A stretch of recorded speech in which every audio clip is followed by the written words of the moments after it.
Last night we went to see the new Captain America movie, Brave New World.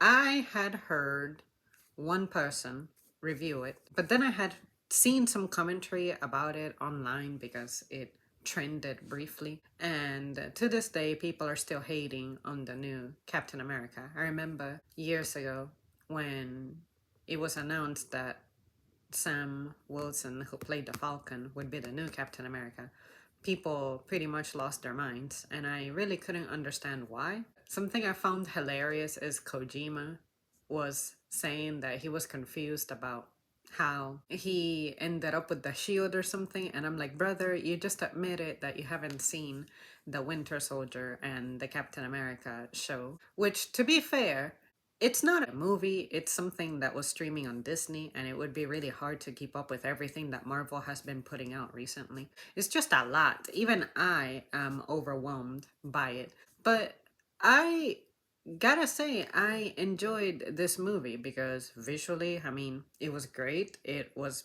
packed with good action. I also felt like we got introduced to something that I didn't realize we hadn't really seen in the MCU, and that's the adamantium. And it dawned on me last night when I was discussing it with my boyfriend because I was like, why are they acting like this is new when we had the Wolverine and Deadpool movie? And he pointed out something that is really difficult for me to keep track of, which is that the Wolverine we watched is not the same Wolverine that we were used to. I completely forgot about that because there's just so many little details to keep up with. I guess the whole point of this is to give us an introduction to the mutants, which again, I keep forgetting that the MCU is one thing and then the Fox stuff is another thing. And I just mentally really have a hard time separating those things. Another thing I liked was that the plot itself, the conversations, it did have a point. In my personal opinion, what I enjoyed the most was observing how Sam, despite everyone pretty much casting doubt on him over, if you ask me, nothing. I feel like it's a good representation of how when you doubt someone's leadership, but they end up performing the role very well, it turns everything around because people trust him. People trust his judgment. People will act with him. Like, he doesn't have trouble recruiting someone for support. He also has diffusing skills. Like, for instance, when he went against the Red Hulk, he was aware over how he doesn't have the super soldier serum thing, and that's something that he's been at a conflict with because he's like, well, all of these other dudes are roided out and they have superhero strength and stuff, but I freaking don't. But I like that the theme was about how you don't need to depend on things like that to be great. Just because the former hero had it, it doesn't mean that you cannot be a hero without that stuff. And I think that's something very important because sometimes people will change their entire selves just to suit something, and ultimately it wasn't really necessary. I mean, it all depends on what you're trying to achieve there. If what you're looking for is super strength because you're expecting to be needing to fight foes that require you to have super strength, then yeah, okay, I guess that makes sense. But for the kinds of things that he's doing, I really don't think that he needs to be all serumed up. But it wouldn't surprise me if ultimately he ended up getting all serumed up because, I mean, he did come really close to dying a few times. I can't imagine that would feel really good on someone who's looked at as a hero. I think I'm very happy that I can look at the Sam Wilson Captain America and be like, yeah, he's not Steve Rogers because he's not supposed to be Steve Rogers. We already had Steve. Now we need him. And even in the movie, this is said. I want to say it was Bucky who told him. He's like, hey, Cap picked you because you're you. So just continue to be you. Of course, when conflict happens and Sam physically takes damage, he's like, Bucky's full of shit. I need to take that serum. And yeah, ultimately, I liked that he is, like they said in the movie, a hero people can aspire to precisely because he's normal. All of us are normal. We're not superheroes. And it's nice to have a superhero being represented by someone who's more realistic. I'll never relate to Superman. I'll never relate to all these other people who have something physically going on with them. That's more fictional. But someone like Sam Wilson, sure, there's the fictional elements of him just casually flying at the speed of sound or whatever with this equipment he has. But at least you feel like that's something that you could aspire to.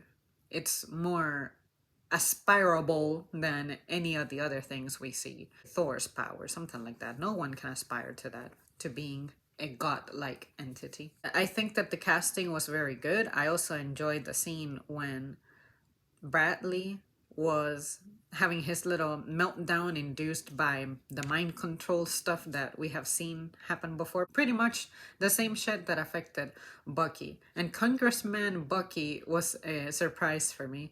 I'm like, okay, this guy really cleaned up his image. It was kind of funny to me that this was like a legit assassin and now he's over here holding office. But I enjoyed that he seemed to be rehabbed now. He's in a better place now. I remember when people years ago were talking about how Bucky should be the next Captain America. I'm like, nah, man, this guy is crazy. This guy wouldn't really make a good leader. So now in the upcoming movies, like the Thunderbolt movie, he's supposed to be the leader of that. Can't wait to see what direction they're gonna take with him. It's nice that we ended up with Sam because it gives us something different, and I'm not afraid of different.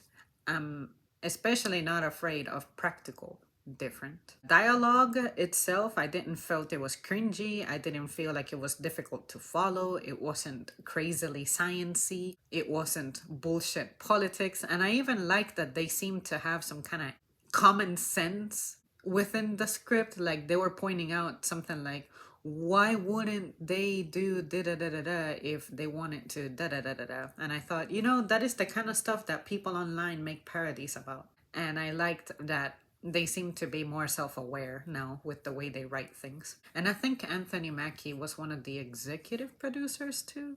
So I can see how having himself involved in the project is, I don't know. To me, it's better when someone has a say like that. Unless you're The Rock, because all The Rock is doing is writing himself in ways to where he can't be hurt or he can't be defeated or something. Ugh. Pretty much pulling a Hogan right there. Well, there you guys have it. That's it for me. Thank you so much for tuning in. I really enjoyed this movie. I thought that it was going to be crap. Like people were describing it as being at the bottom of the barrel, maybe above Eternals and above whatever that other bad movie was. I didn't see Eternals yet. I need to catch up with that one. But yeah, people were saying that this was trash, and I'm like, I guess because I'm not into the comics, I wouldn't catch it, but at least what I saw, I was happy with what I saw. It's not anything that I felt was cringe, and people were saying how the fight was pretty much all in the trailer. And like my boyfriend was saying, the fight shouldn't be what sells the movie. There's details and elements of how stuff happens that has consequences on other things that we want to find out about. And the fact that adamantium is now introduced into the MCU, that's a big deal. And I wasn't thinking about that during the movie. During the movie, I kept thinking about why they're acting all shooketh when we had known of adamantium before. But when I think about it, in the MCU itself, it really hadn't been a thing.